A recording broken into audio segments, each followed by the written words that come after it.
looked at last week is we started to look at these seals that are mentioned here. And you remember we looked at that first prelude about a view of God's throne room. And then after a view of God's throne room, we saw that the Lamb was worthy enough to open up the seals. And if you remember, I kind of had a scroll here. I guess my scroll made it into the trash can. But it was the idea that it would, you'd open a seal and it would unveil it. And then, there would be a seal that would unveil it and the seal. And there was 7. This scroll had writing on both sides, which was unusual. And, there were 7 seals. It was sealed with this, with the 7 seals. And the Lamb was the one that was worthy enough to open it.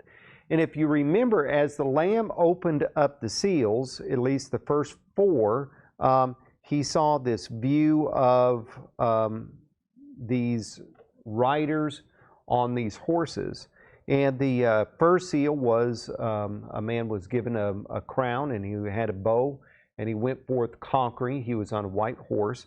And then the second one was given a large sword, and he was told to make men go to war with one another. And then he was on a red horse. The third one was a black horse, and it was somebody who was carrying some scales.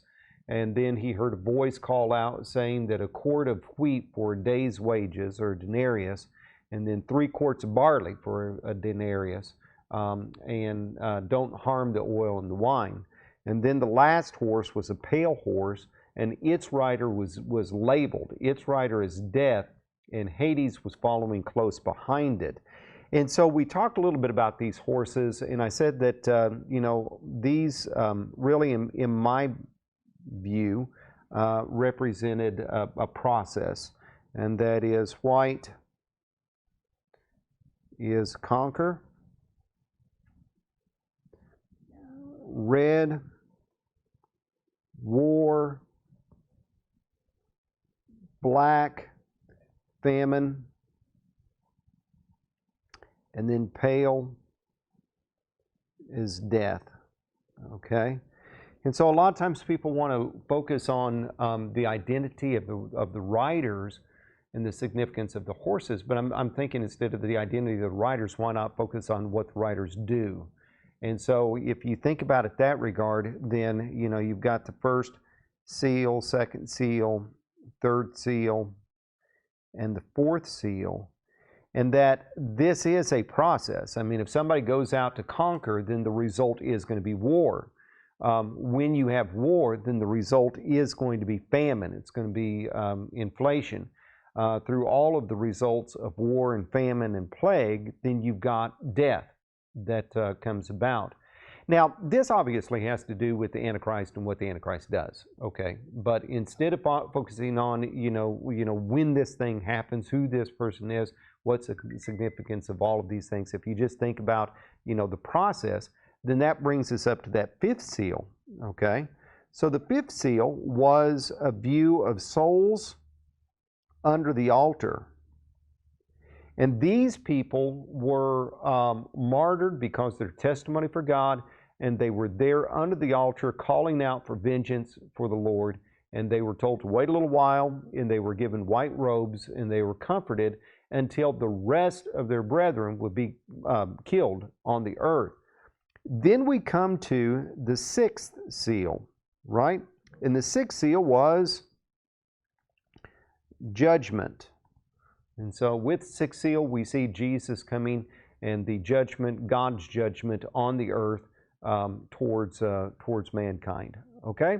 So now we've got these 6 seals all laid out. And if you think about it, here we have what the Antichrist is doing.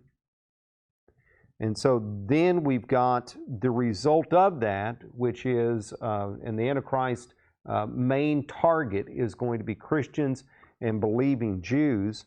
And so this result of all of this warfare that's going on is martyrdom.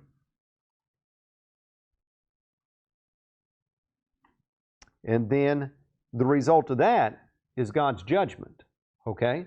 So you can kind of see how each of these seals are just going to go step by step, one to another. Okay? Now, does that make sense? Is that a little quick review of what we talked about last week? Does anybody have any questions, anything you thought about this week of, oh yeah, what about?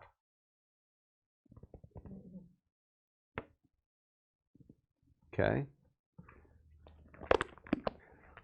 I was going to make a joke about, I must not have offended you because you came back, but there's a lot of people who didn't come back. Maybe I really did offend them.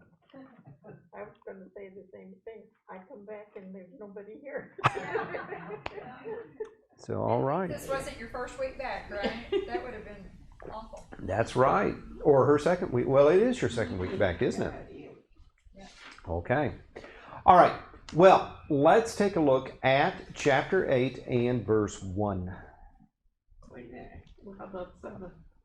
Chapter 8, verse 1. I said, yeah, that's it. You said Sunday. I know. Chapter 8 and verse 1. We're going to, chapter 8 and verse 1 and verse 2. Well, let's take a look at this 7th seal, okay? Because we've got 6 seals. Let's look at the 7th seal. So, it says, when he opened the 7th seal, there was silence in heaven for about half an hour. And I saw 7 angels who stand before God, and to them were given 7 trumpets. Okay? Now we're just going to stop right there because what we see is the 7th trumpet, the 7th seal is the 7 trumpets. Okay? And so it's almost like, God in this series of revelations, is we've got all of this idea about the Antichrist and what he's doing on the earth. We've got the idea about the martyrs that are being slain. Then we've got judgment that's going to come about. And now we're going to just kind of open that up and we're going to expand on it more with the 7 trumpets and the 7 bowls. Okay? And so you see how, all of these things kind of fit in together.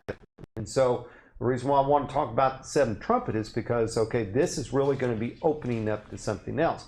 But before we get into the 7th trumpet, we have got this second prelude to consider, the first prelude to consider in chapter 7. I just need to take a nap. Okay, the first interlude.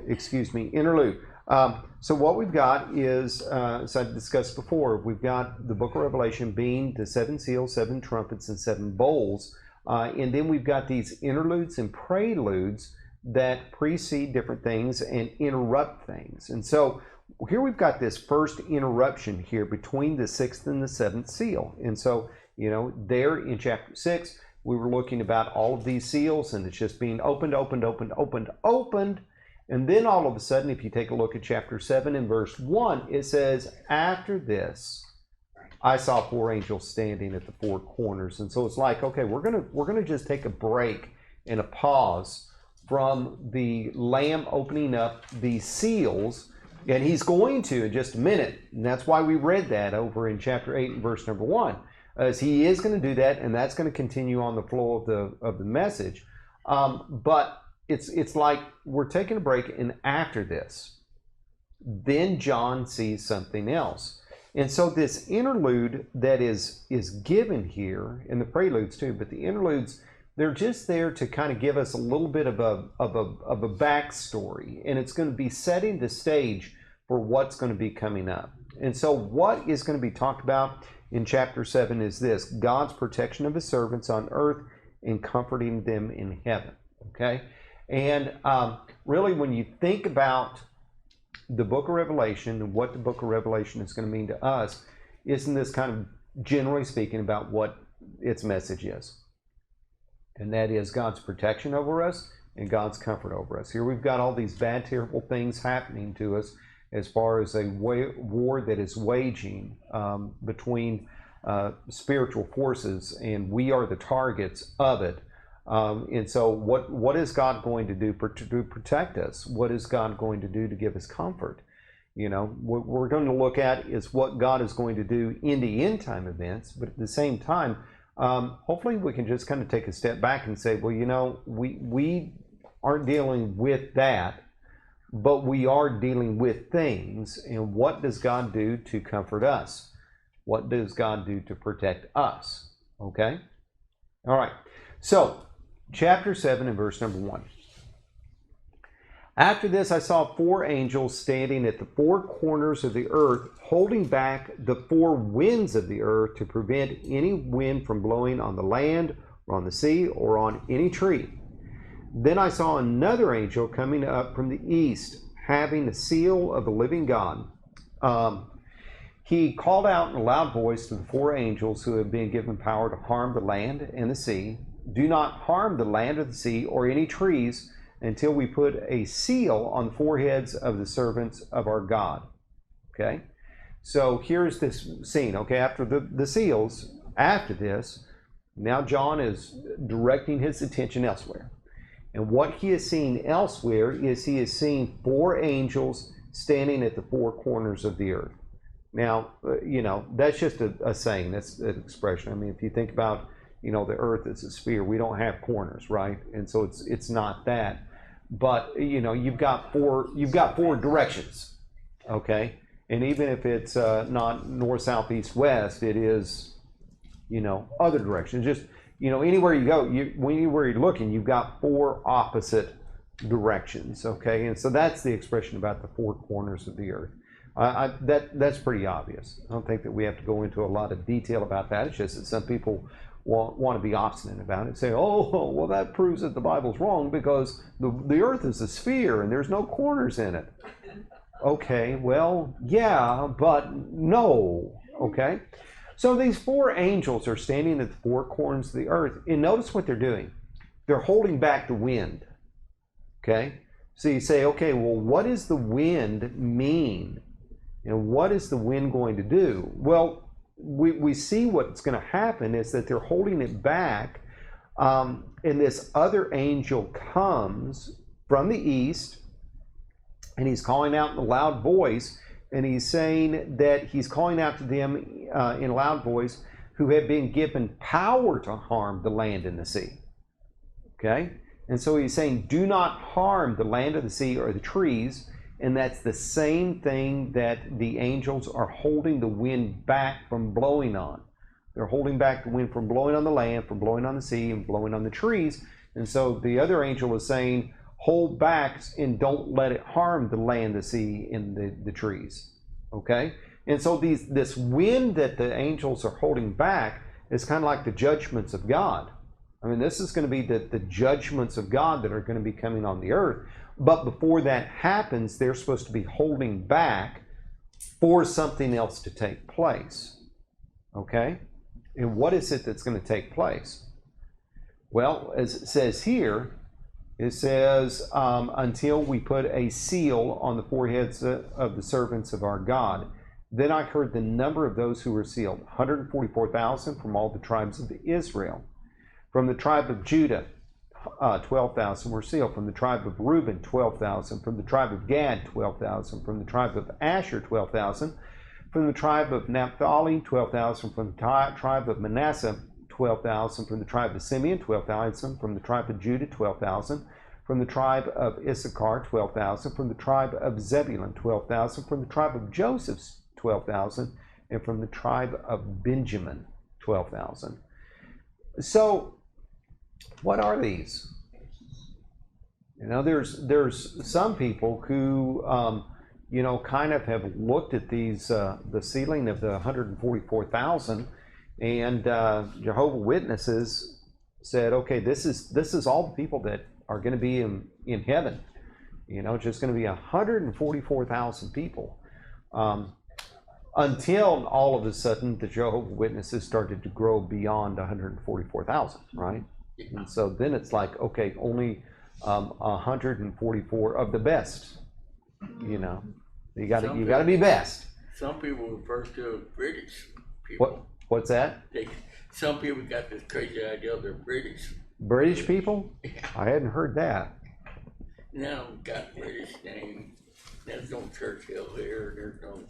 Well, it's obviously not 144,000 being admitted into heaven, because if it were, heaven would be a very small place. And, what it takes to get into heaven is not being an ultra religious person or, having adherence to a particular denomination.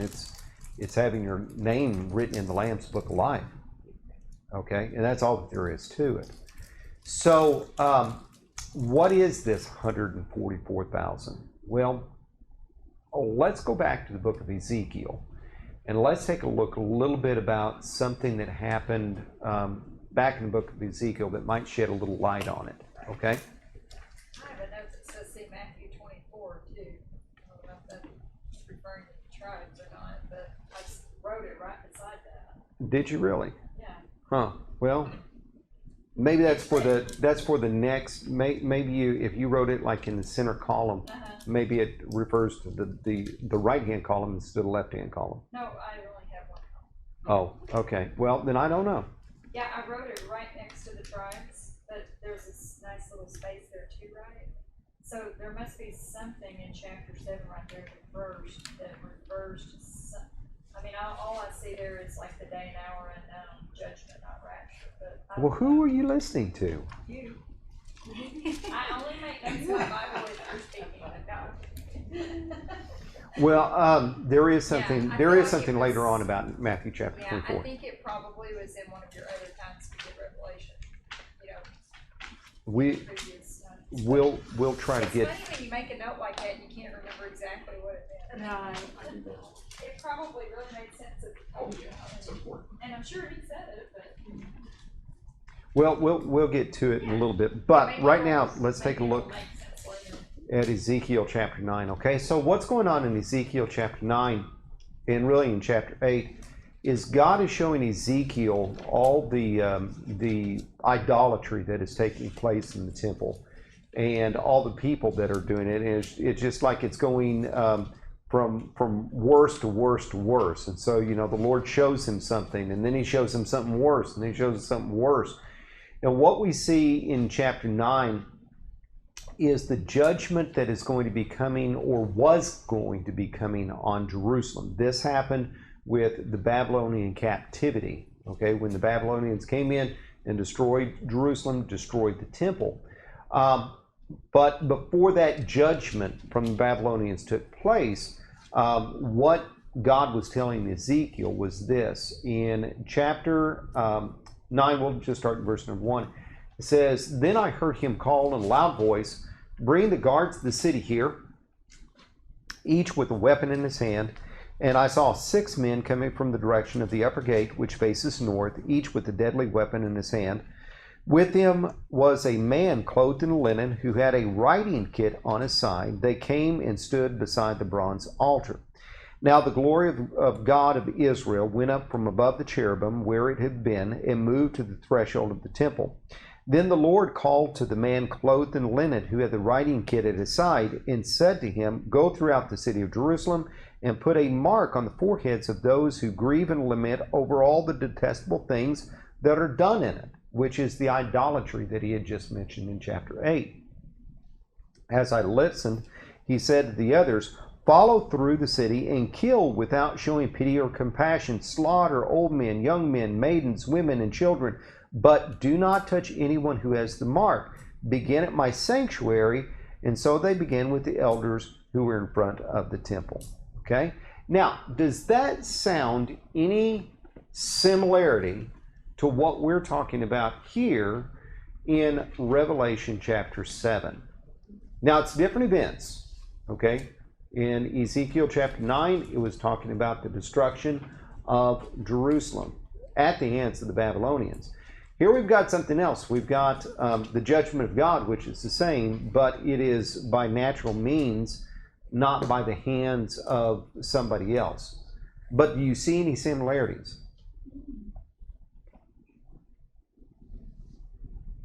What are similarities that you see here? The seal. Okay, the seal, all right? Now, in Ezekiel, it says mark, but here it says seal, okay? But it's pretty much the same thing, okay? And there is going to be a reason why the word seal is used to differentiate between the mark of the beast, which is going to be coming up later. Okay? Mark on the forehead. Mark on the forehead or a seal. In fact, it's the seal of God. Yeah. And Okay. to those who grieve or lament, and those to God's people. Okay? Revelation. All right. So we're talking about people who are dedicated to the Lord, Right. grieving and lamenting over idolatry, but still, here it's people who are the Lord's people, okay? So a mark on the three forehead. similarities. Okay. Well, what about, and this may be your third one, but what does the mark do? Just separate. Keeps them from being harmed. It keeps them from being harmed, right? Oh, yeah. Okay. Yeah. In Ezekiel, it was keeping them from being harmed from what? From the slaughter that was going to take place. Yeah. And here, what does the seal do on the forehead? Protects them from the angel. It protects them from the winds that's going to be blowing from the four corners of the earth. Yeah. Okay? All right. So, who was sealed? Well, we see that it says 144,000. All right? Which is a very nice round number, if you will, or if you could say a square number. And the reason why I say a square number is because here you've got 12,000 and you've got 12 tribes. And so 12,000 times 12 is 144,000. Okay? So there are some people who, say, okay, who are these people? Who are these 144,000? There's going to be some people who look at this and say, well, this is representative of something. It's representative of, the Christian age. It's representative of, well, I guess you could say the Christian age. But I just kind of think that maybe these, are really talking about literal tribes of Israel. Yeah, but some historians I read, they say there is no any more tribes, like Benjamin, for example. It's Right. No, and some of this no more existing. So Yeah. they will be in the end. Come Well, back. let's look at these, okay? Here we've got Reuben.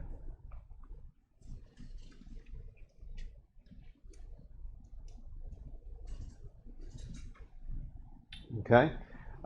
Before Reuben, we've got Judah, though. I should have said that. But Reuben was the firstborn, right? Okay. From the 12 sons of Jacob, Reuben was the 12th firstborn. So why do you think Judah would be mentioned, even though Judah was born Because number 4? Jesus came Okay. from Judah. I think that makes sense, right? He lost his birthright too. He did. Yep, because of what he did. Because But we can't even follow birthright here because now all of a sudden we've got Gad. Okay, and Gad was much later on down. We've got Asher, who is much later on down. We've got Naphtali.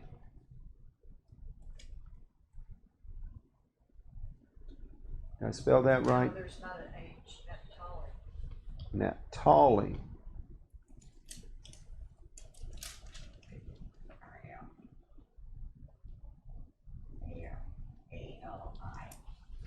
A-L-I. Well, that's what I wrote. Okay. And then we've got Manasseh. I guess some people call that Manasseh. I don't know. I thought Manasseh is what I like. That's what I've always heard too. And then we've got, and by the way, Manasseh or Manasseh.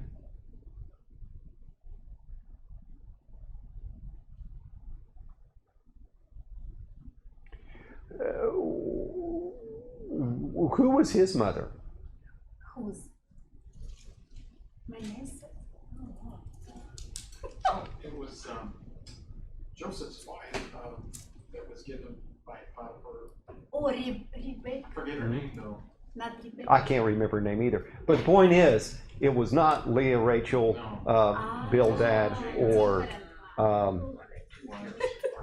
I can't even remember that fourth one. Okay. In other words, this is not a really child of Jacob, is it? 100% Jewish. No. Okay. All right. As a matter of fact, what happened was that Joseph, when Joseph was blessing or excuse me, Jacob was blessing Joseph, that Joseph's children, Ephraim and Manasseh, were blessed instead. And so Joseph had a double blessing through his children. And so Manasseh and Ephraim were considered Joseph's, even though they were not. So if you take 12 sons, right? Okay. And you take Joseph out and you put 2 in, now how many sons do you have? Sounds like 13. You got 13. But there's 12 tribes of Israel, but you got 13, right? Okay.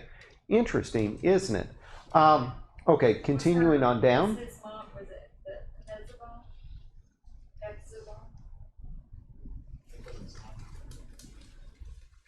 Anyway, let's not focus on the mom, because that, yeah, but that's, Trying to figure it out. well, okay, I'm moving It on. made me want to know. Okay, so we got Simeon, and then we've got Levi, and then we've got Issachar, and then we've got Zebulun, Oh, Esanah. That's it. Esanah. Daughter of Potiphar. all right. Now all of a sudden we've got Joseph. Why is Joseph back in the mix? Because he was taken out. We don't have Dan. Okay, we don't have Dan, but we've got Benjamin. Benjamin. Because Ben is jamming. Oh, boy. Yep. Okay. All right, so Joseph is put in. We don't have Dan. Who else are we missing from this list? Yeah, missing someone. It's 11. No, it's 12. Where? We got 12, yeah. 1, 2, 3, 4, 5, 6, 7. Oh, Hey. You shouldn't count. EPH. It's 11. Ephraim. Mm-hmm. Okay. See, So it's- we've got Joseph. But he wasn't one of the original 12. Dan and That's just, Okay. see 11. Joseph. Well, okay. It says 12. I mean, we missed one. You're missing Dan. Okay, Dan's not here. I'm looking at verse number 5. Judah, Reuben, Gad, Asher, Naphtali, Manasseh, Simeon, Levi, Issachar, Zebulun, Joseph, and Benjamin. That's 12. Right. Who am I missing here? Ephraim. And Okay, I know, I know that, but I'm saying if you're saying I've got 11, Asher, Naphtali, Manasseh, Simeon, Levi. Issachar, Zebulun, Joseph, Benjamin. you're right. Like 11. I think you just There counted. are I did. 11. You didn't 1, do your- 2, You didn't do your 3, numbers right. Yeah. 4, 5, 6, 7, 8, You missed 9, Levi earlier when you put your numbers. 10, Zebulun right there. There you go. 11, Ah, 12. He just Okay. didn't remember it right. Maybe at Zebulun is where you messed up. Zebulun. Okay, so we're missing from the original 12. We're missing Dan. All right. And Joseph is in place of Ephraim. Oh, okay. That's Okay. okay. And Manasseh, again, it's not one of the part of the original. What really happened with the original tribes is you had Manasseh, you had Ephraim, you had Dan. Those were allotted tribal territories, but Levi was not, because Levi was the priestly tribe, and the priestly tribe were scattered all through Israel. Okay? Dan left its ancestral home as a tribe and made its way up north of Israel and established the city called Dan. And so we find the city of Dan, but we don't find the tribe of Dan after the book of Judges when that happened. It's like, since they fell, and they fell very quickly into idolatry, and so it's almost like, they were just kind of pushed off. But what's interesting is when you look at the book of Ezekiel, in the millennial kingdom, Dan is back. Okay? Ephraim was the northern kingdom, and the northern kingdom fell into idolatry very early on. And so maybe that's the reason why Dan and Ephraim aren't listed. But what I'm trying to say is that we oftentimes get hung up on, 12 tribes and 12 tribes and 12 tribes, but that is kind of fluid. There is, it's kind of squishy in there. And, as you can kind of see it from all of this as well. Supposed to be the one that the Antichrist comes from? Well, that's what some people think, is because since Dan was mentioned, that the Antichrist must come from Dan. Okay, but you really can't see that, can you? But that's why somebody was going to say that. Yeah. Okay. To me, like these right now, do they have tribes right now? I Or don't think you they. mean, or people, I don't think that they have. descendants. I don't think that they have tribes like what Oh, they have ancestral. All Jews are descendants. But descendants. Then Jews they are have- descended, and some So they I think know. Orthodox Jews would know what tribe they are They of. know. They should, So yeah. oh, I'm Yeah. from Benjamin. Right. In So fact, they know. take that pretty serious, don't they? The ones that are The really Orthodox Okay, ones would, so I they- believe. Yeah, because some people say, oh, there is no tribes and no people don't know where they are coming from. Well, How 12,000? okay. Now you bring up a good point. This is God's judgment. God is the one that's doing the sealing, isn't he? Okay. And so it's not people who are doing this recognizing, it's God doing this recognizing. Okay. There's a reason. And God's got the reason down. And so the reason why Ephraim's not there, the reason why Dan's not there, I mean, we can speculate, but this is what God says. Now, this is what I think. I think that these are, real Jewish people. I believe that they are believers, believing Jews. And I believe that God is going to physically preserve them through the end times and not allow the judgments and everything to harm them, to bring them through the end times to come into the millennial kingdom. Okay? Now that's just my view. I see that it makes sense. I see that it makes a whole lot more sense than saying that these are symbolic of the church in Israel and something or other. It's interesting that it's an exact even number, though. Well, it I is. mean, like, how? Well, Is there exactly 12,000 of each one? well, it's not that they're. I mean, there's more than that. It's just that these are what God seals. Okay. Choosing an exact number He's of he's each choosing the one, exact number to carry in. which is- We can't question his reasons and ways, Yeah. Right. but it's interesting. Okay. Preparing people. Right. So if this is what God is doing to protect people on earth, what about people who aren't on earth? Okay, let's take a look at verse number 9. It says, after this I looked, and there before me was a great multitude that no one could count, from every nation, tribe, people, and language, standing before the throne and in front of the Lamb. They were wearing white robes and were holding palm branches in their hands, and they cried out in a loud voice, salvation belongs to our God who sits on the throne and to the Lamb.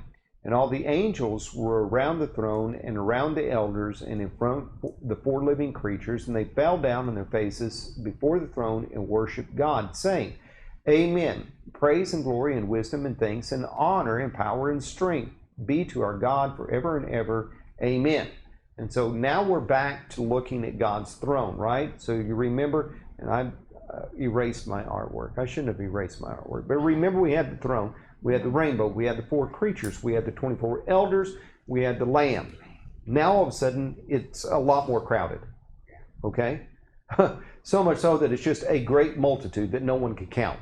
And so, we had tens of thousands of angels encircling. Now we've got so many people, you just don't even bother counting them. Okay? And so what they're doing is they're wearing white robes. They're holding palm branches. What do the white robes symbolize? Purity. What do the palm branches symbolize? Peace. Okay. And what they're doing is they're crying out in loud voice, salvation belongs to our God who sits on the throne and to the Lamb. And so then we continue there in verse number 12 about all the worship that has continued to be given to the Lord there in the throne room. So look at verse number 13.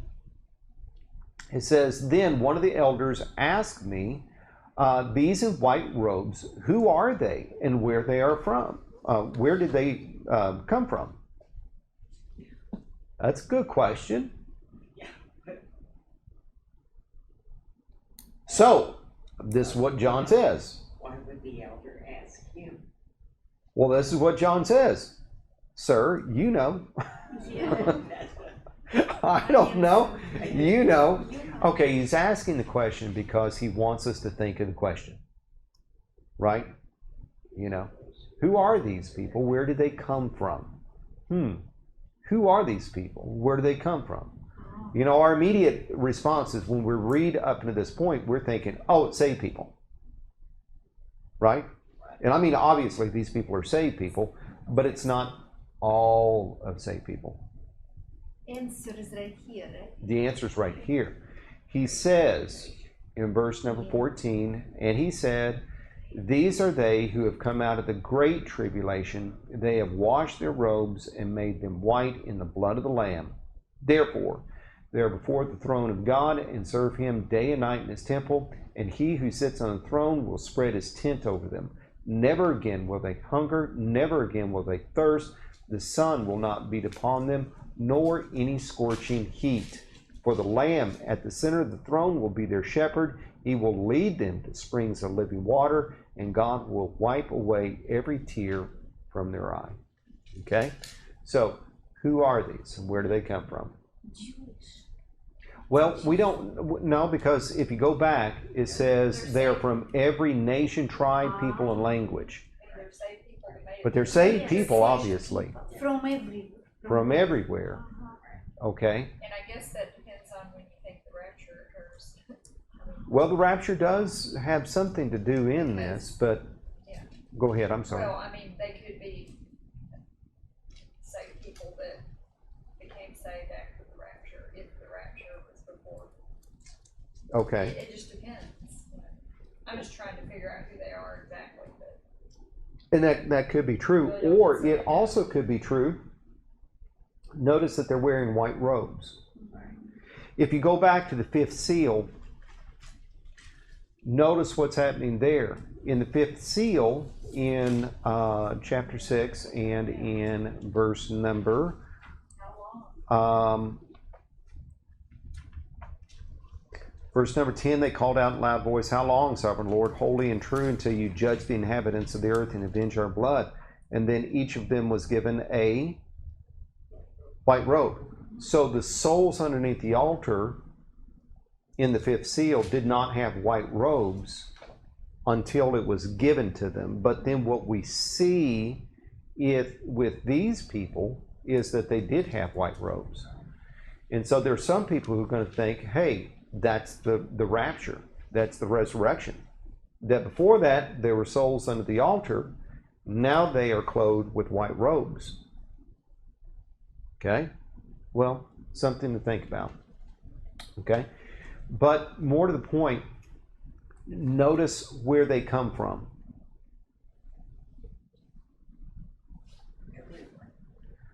Well, okay, look at verse, let's look at the answer. You know, the question was asked to John. John said, I don't know, you know. And then the elder said what to him? They came out of the great tribulation. Okay? So, That's special. yes. Now, let's talk about what the great tribulation is. Okay? We are under tribulation, generally speaking. I mean, maybe not we ourselves, but I mean, just as far as Christians in this day and time, we're under tribulation, right? We have got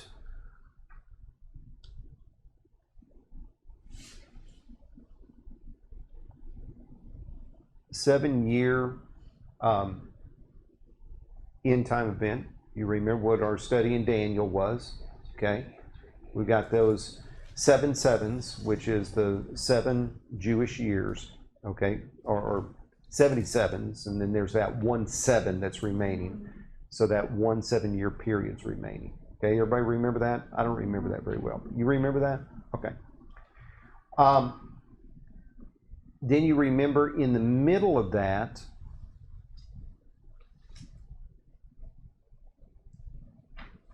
the prince who is going to come was going to break the covenant.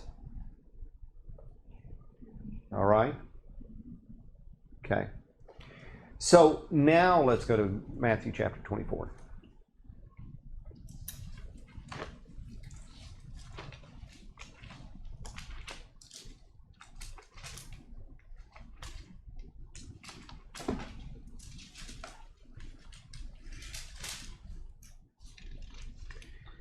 In verse number 15,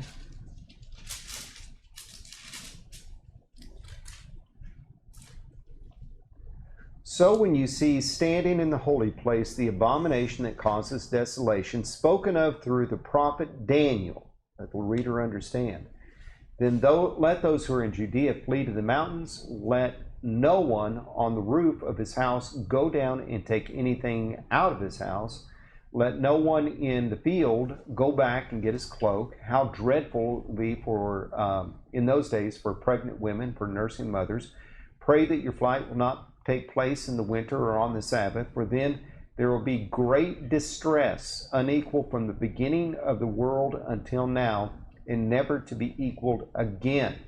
If those days had not been cut short, no one would survive, but for the sake of the elect, those days will be shortened. At that time, if anyone's, or we'll just stop right there, okay? All right, there in verse number 21, where it says, in that time there will be great distress. What, does somebody have another translation? Yeah, for at that time there will be great tribulation. Okay. So, what we're talking about here is the abomination of desolation spoken of by Daniel the prophet happens there. This is when the covenant is broken. This is when the Antichrist goes from being a man of false peace into showing his true characteristics. And this time period right here is going to be the Great Tribulation.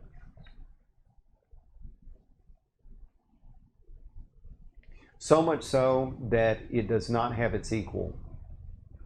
And if you think about the Holocaust, it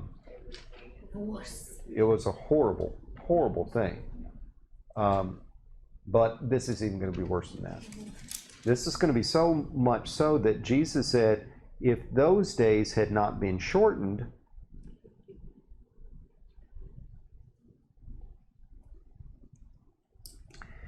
that the Jewish people would be extinct.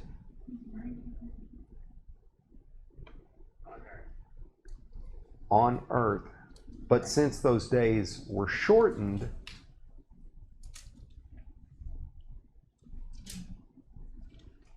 we have 144,000 remain. My opinion. Okay? All right. And of course, there's other people who have different views on it. I'm just telling you, what makes sense to me. Makes sense. Anybody have any questions on that? And who was really first 24 elders? Who are just first? Because I will be back. The 24 elders Because I don't know. were the 24 that were sitting on the thrones encircling God's throne.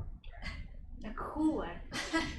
They were the ones that were sitting on the thrones. We don't Okay, know. we don't know. We Um, don't know. Olga, there's some people who view them as being angels. And when you look through the book of Revelation, like for the example, this elder that's speaking to John and the way that he's speaking back and that he's giving, it almost sounds like angels. But why would an angel sit on 24 thrones surrounding God's throne? And why they don't call them angels? Why they don't- always call exactly. angel, but why all of a sudden elders? And why are they throwing their crowns before the feet of the Lord? In 24 divided by 2 is what?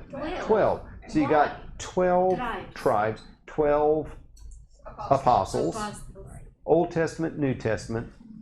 So is that a metaphoric way of representing Maybe. New Testament and Old Testament?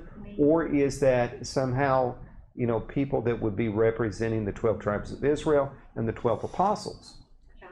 And if it were the 12 apostles, then would John see a view of himself? Right. Because he's one. So, So we will find out, right? yeah, I mean, when we go there, we're Because we going to don't say, know the hey, periods. what are those 24 thrones? I mean, it's all valid questions and everything, just that A lot of- we don't really have answers. There are so many questions we will not know till then. That is correct, and it's intended to be that way. Okay, if you beat me there, meet me at the gate, let me know. Question all we want to surmise. I probably I can will just be- see Olga running to me. I know who the 12 Yeah. 24 elders are. I found out. All right. We're gonna find out so many things we don't know. Mhm. Okay. Anybody else got any questions? One thing that we can say about this chapter is that regardless if we're on earth, regardless of if we're in heaven, are we in God's hands? Amen. And We can have it if we want. in being in God's hands, are we in the best, safest place we could be? Yes, we are. I don't know if you guys have taken a look at the news lately, but with the rise of Semitism, I'm really struggling with the rise of it is really I bad. watch every morning news. Yeah. Russians, they bloggers in America shows. Yeah, It's terrible. It's It is. scary. and Well, also just in our country, just the critical race theory is getting scary. yes, it is That's Scary. a form- All over that's the a- world. all over the In world. England, the Yeah. same. Hmm. You would That's think scary. in America. It's starting to hit home. Yes, it is. In New York and Very in bad. Los. California, it's all And, over. and you can see that we as a country are going more and more towards lawlessness More and rather than lawfulness. That's right. And the Antichrist in 2 Thessalonians is the man of lawlessness. right. As passage says a lot, because a lot of stuff, love most of grow cold. Yeah, We're seeing that. very much so. So, can we see parallels to this? Yes. Now, I'm not saying that the Antichrist is coming. I'm not saying that he's going to be here in our lifetime. But what I am going to say is that we can look at what's going on right now and we can see some of the things that, at least a microcosm of what's going to take place. Here you have the Antichrist that's going to be making a peace treaty with the Jewish people, but it's a false peace. It's going to be broken. And when it's broken, it's going to be turned on them. What you see now is you see a little bit of hostility that arises between Israel and Palestine, and then you see this mass outbreak of anti-Semitism. I have been struggled with that whole day until now. Anti-Semitism. Semitism. Yes. Okay, and it's just going on all over the place, and people are feeling righteous and they're feeling justified, and they're feeling like they're on the side of right to go and attack helpless people. I don't know where they're coming from. Okay, I okay. can't where it's coming from, they won't see it, but where it's coming from, it is coming from satanic directions, isn't it? You know? And countries leaving Israel. They used to be allies. Yes. Israel. Now they leaving Israel. Mhm. I don't know who is Israel, who support Russia. No, many Well, countries don't. Russia's never supported Israel, Never. but it's been good that at least, you know, as a government, the United States is still backing Israel, And even though there are some very strong voices in the And government they not to. send to pay, Yeah. to enemies of Israel send weapons. Yeah, Turkey, Russia, China, Iran. Iran. Yeah, A lot of stuff we see in our society today is, I see what Isaiah is saying is being fulfilled today. It's their day would come when they call evil good, good evil. hmm We're starting to see And it's that. like this now. it is. Good's evil. It's Evil like is, this. and good, evil is good. And It's good. Right. I mean, I don't want it to get worse, but I don't like I it think it's either. going to get worse. Yeah, no, it works. All right.